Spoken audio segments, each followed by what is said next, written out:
Hello everyone and welcome to the in-depth look at Vault-Tec. So we're going to be looking at the corporation and we're going to be looking at all the vaults in the experiment. So I thought best place to start is at the beginning. So we are here outside Vault 13, which was the first vault in the entire Fallout series that we visit. So it's where it all began. So we're right outside the vault here and you can see Ed's dead. So Ed was a dweller of Vault 13 who was sent out because before you get sent out for the water chip, there were a few other people that were sent out. Ed was presumably one of them, but didn't do very well. So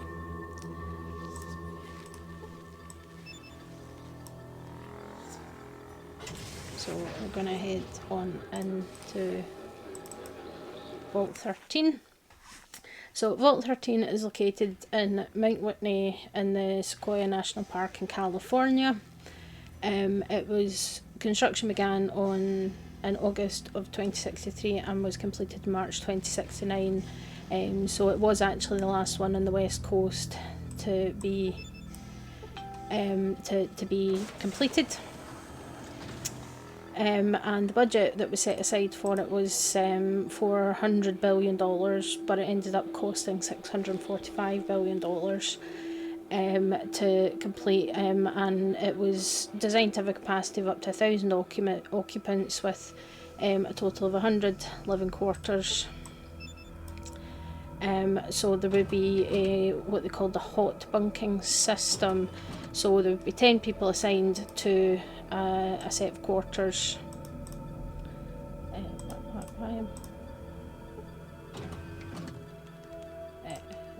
That's not paying attention to what's happening.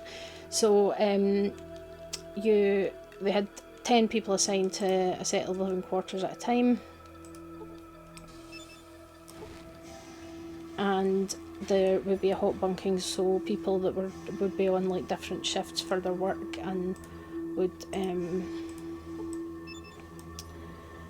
kind of share beds, and some people would be awake and other people would be sleeping, that kind of thing. So it's so this is the kind of surface layer of the vault. The vault layouts in this game are all actually fairly similar to each other. I'm still trying to find my way around the control system here. But yeah, so the layout was fairly similar. So the equipment that was assigned to Vault 13, so the Vault dwellers were given the Pip-Boy 2000 for all the dwellers, which is obviously Vault-Tec, and they had also been given something called the Solar Scorcher, so they would use photoelectricity to cause damage somehow.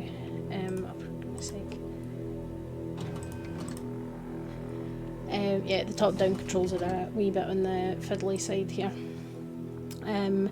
There was also plenty of construction machinery and hydro-agricultural farms and a water purification system, which is quite important to the plot, that was sourced from a subterranean river. They also have equipment for social gatherings, as you can kind of see in here. Sort of tables and things. Well, this is somebody's bedroom, but they have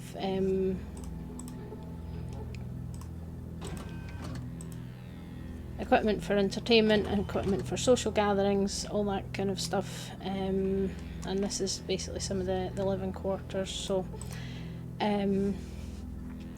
the other kind of thing that's kind of unique to Vault 13 is that basically Vault 13 was given an extra GECK, so that's the Garden of Eden creation kit, which is supposed to basically terraform the land to make it fertile and suitable for agriculture again after the bout of nuclear devastation. So here you can see the kind of entertainment quarters. It's almost like a dining room, and then some chairs for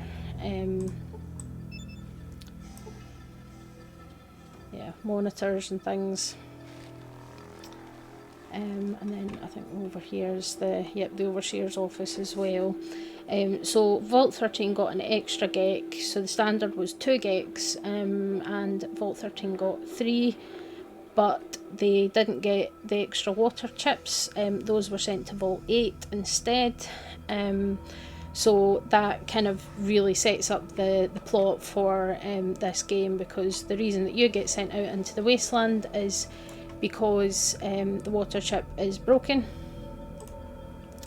So somebody needs to find a replacement. So that's your task in this game. And you have I can remember what button it is for the Pip-Boy. There we go. So you do have a time limit in this game, which was quite tight. So you had 150 days total to get the water chip. So in this version of the game, because I've done a bit of backtracking, I'm not going to kind of keep this save, but so 138 days left, because that's how much water is left, the pure water that's left in the vault.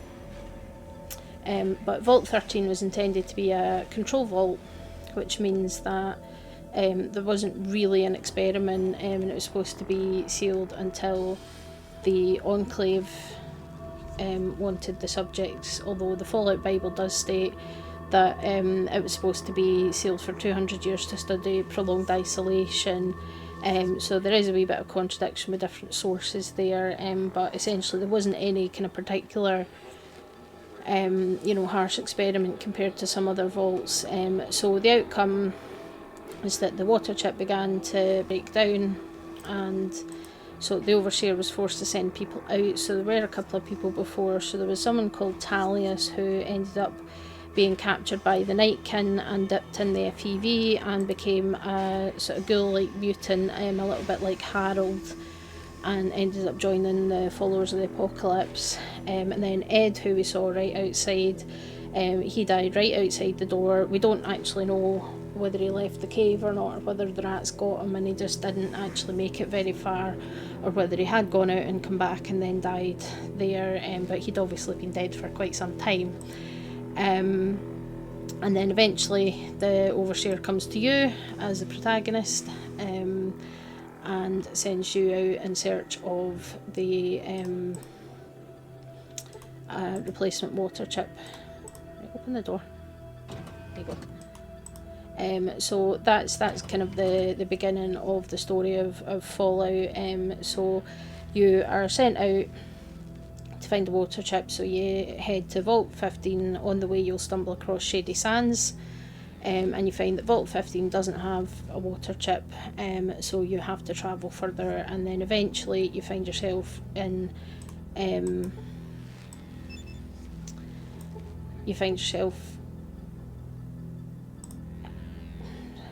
losing the ability to speak here. So you end up finding your way to Vault 12, which is called Necropolis. So we will have covered Vault 12 down the line. So Vault 12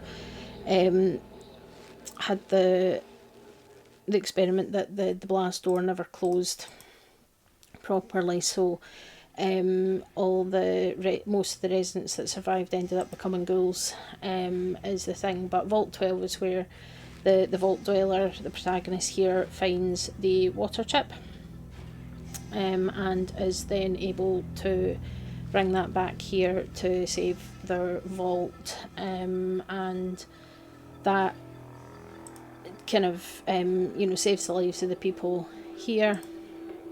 So it's all good from there. And then unfortunately after you do that, the Overseer banishes you from the vault because you spent so much time outside the vault. He doesn't feel like it's safe for you to be to come back to the vault and live, because there's already a brewing kind of rebel faction that want to leave the vault, and he fears that if you're allowed to come back to the vault after being outside, that you might encourage the rebels to leave the vault altogether and go outside. So it's it's something that kind of makes sense, but kind of doesn't, and it's kind of a shame that, you know, you've gone to all this trouble to save these people, and then they just kind of send you away. And after the kind of events of this game, there was a rebellion that happened, and the Overseer ended up being executed.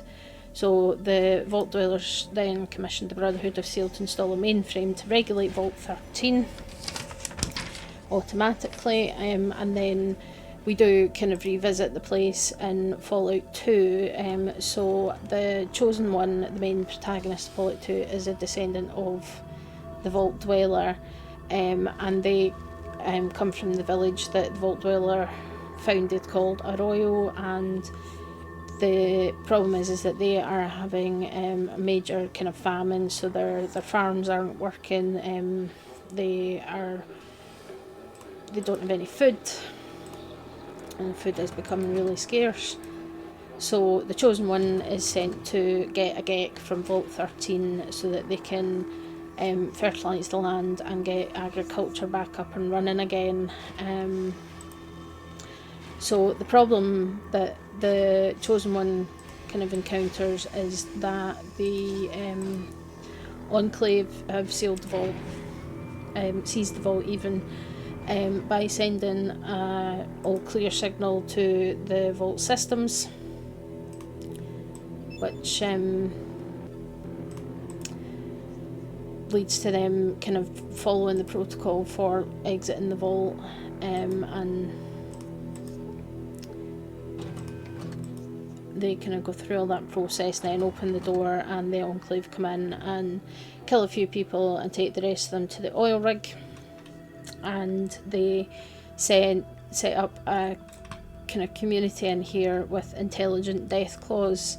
The death claws kind of set up a community, didn't really do what they were told, but they did end up with some humans living with them as well. These death claws could talk and everything, so but then they were attacked, and they were forced to kind of basically steal some cattle from some of the NCR's Brahmin herds. Eventually the Chosen One does find the vault and get the GECK, but Frank Horrigan and his team come in and wipe out the death claws and the humans that were living with the death claws, and the vault is then abandoned. So it kind of worked as intended for the most part. But then obviously once the Enclave come in and sees it, and the events that happens just before the events of Fallout 2, and then they decide they don't like the intelligent death claws, so they are they send someone in to wipe the death claws out and everything, and that means that the vault does eventually become abandoned, which is quite sad. But this is obviously Fallout 1. I think the layout and things that you see in Fallout 2 looks a wee bit different, but it is kind of central to the story of both these games, because the first game, obviously your initial goal is to find a new water chip to stop everybody here from dying, and then in Fallout 2 you have to come and get the GECK to save the village from a lack of food. So just like every other Fallout game that we see, the whole premise, the whole point is kind of survival and humanity trying to survive after everything's been so seriously damaged. So Vault 13, it's a water supply, because when the vault was built they were told that the subterranean river that the vault sourced its water from wouldn't be affected by any kind of nuclear fallout or anything like that, and then it turns out that's not the case. But the extra water chips that were supposed to be sent to this vault were instead sent to Vault 8, and the Vault 13 got an extra GECK instead, even though possibly the vault wasn't intended to be opened for a couple of hundred years, or certainly for a period of time depending on which kind of source that you look at for that. So you know, it does, again, it all comes down to how do humanity survive, how do we get the resources that we need for humans to continue to survive after, you know, such a massive kind of apocalyptic scenario. You know, Fallout 2 is about the famine and the farm's not working, and that you need to help restore that, and then you get involved with the enclave and get tied up in things. And again, it's very classic pattern for all these games, is that, you know, it's like, okay, you've got this one kind of problem that's a smaller local problem, and then as you deal with that, you kind of get tangled up in some of the kind of bigger conflicts and bigger issues that are happening in the wider world. Fallout 3, you know, the Waters of Life, again, central to the plot is this technology to provide purified water, which obviously will make a big difference to how the wasteland population thrives. And it's one thing that's interesting to note, that you know, settlements in New Vegas and the Mojave seem to do a lot better than settlements in Fallout 3, and I think there's a couple of reasons for that. One is that you know, the Vegas area was actually protected, so not as many nukes hit that area because of what Mr. House did, compared to DC, which obviously would have been a big target for anybody opposing the United States, given the, you know, kind of command central is all based in Washington DC, it's the capital. But also the fact that there is actually a completely clean water source, and there's a few clean water sources. Good Springs is clean, radiation free. Lake Mead is clean and radiation free, so there is more abundant kind of clean, safe water, and that also helps with the abundance of edible plants and some of the wildlife and things as well. And it also kind of helps contribute to being able to ranch and to raise animals, like you've got the bighorners, the Brahmin, that kind of thing. So I think that's something that you know, people say, oh, but Fallout 3 doesn't have, you know, they've had 200 years and things are still so sparse. But I think that's the reason for that, is that the availability of basic necessities for life is just not as good compared to the Mojave, which has fared a lot better, which has allowed for larger settlements to crop up. And then you've got the city, which is still functional, and Mr. House has got a big role to play in that, but it's also managed by the three families who were all tribals, that have kind of been more domesticated, I suppose, and put in charge of running these casinos and things. So but you know, the reason that that's been able to happen is largely due to the fact that basic resources like clean water and food are more readily available, and it's obviously a problem here in California, you know, where a lot of vaults are struggling. So, you know, the water purification system of Vault 13 is failing, so you need to go and find what you need to replace that, because Vault-Tec didn't give Vault 13 enough replacement water purification chips to ensure the vault could continue to work for as long as possible. So that's kind of the situation for Vault 13. It's interesting because obviously the design and things is different, but you know, you've got a completely different type of game here. This is an isometric top-down RPG, compared to your first-person kind of 3D environments where you're walking around. And honestly, I think it'd be cool for the game to be remade in that kind of format, but I don't know if it would work as well, because obviously a lot of it's tied into the design of everything that you've got. But so you see these the Pip-Boy 2000 rather than 3000.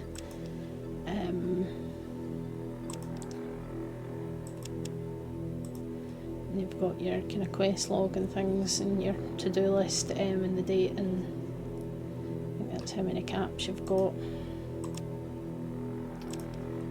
as well. So but yeah, so the special skill and everything. But yeah, so this is Vault 13. This is where it all began. And there's poor Ed. Ed's dead. Unfortunately, Ed didn't do very well. We did better. We killed all the rats that are in the cave and things, so really quite interesting. So that's us left the vault again.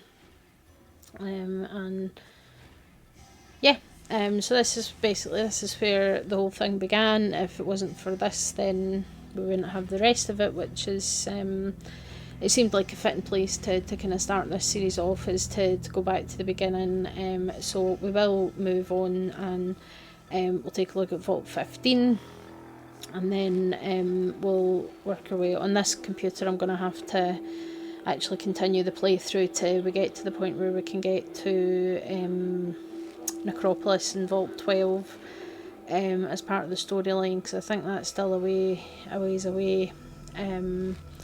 The playthrough that I have, and I've lost any previous save files, so I haven't got anything that's further along.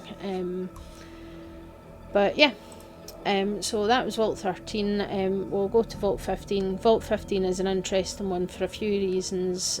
One is it's kind of the first place that you get sent to in this game, but it's also got a large role to play in the history of the area in terms of the factions. So, you know, the NCR was founded by vault dwellers from Vault 15, the Cans, the Vipers, the Jackals, you know, because there was actually an experiment in Vault 15. So that'll be the next one that we look at. But thanks for listening, and I'll see you all next time. Bye.